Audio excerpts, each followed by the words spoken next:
So let's go through it. Here's a couple of examples.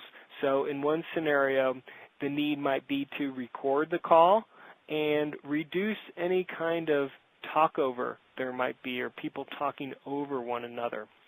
And it might be important that the host arrive before the call begins, and that for the announcements into the call, everybody hears the name of the person joining as well as leaving. And then it might be important to have the call automatically recorded without the host doing anything. Contrast that with a different type of call, and think about, as we look at these, what type of meeting would benefit, because these are portraying two different meetings, and I didn't put the name on there on purpose. I wanted to see if anyone could think about what would apply to what type of meeting, and we'll talk about that afterwards. So again, in contrast, let's think about a meeting where the need is to summarize all of the information by client and to have very secure confidentiality and security on the call, and have actually participant IDs so that you know for sure who's joining the call.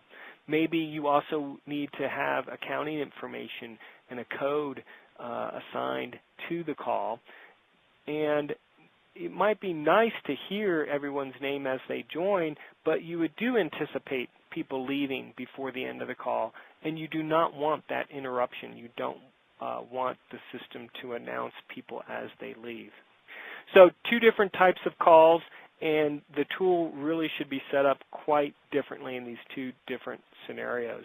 And what we've got on the top scenario is what we would recommend for a brainstorming call, as opposed to the bottom, which would be a client update type of call. So that gives you a sense for some of the things that we'll optimize for in terms of a trigger for when to start the call.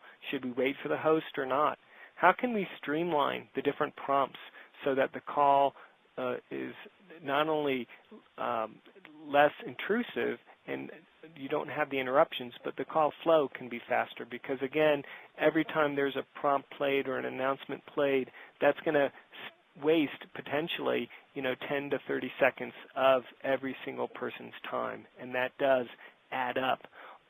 Should recording happen automatically, or do you only want to record maybe the 10 minutes that a summary is taken towards the end?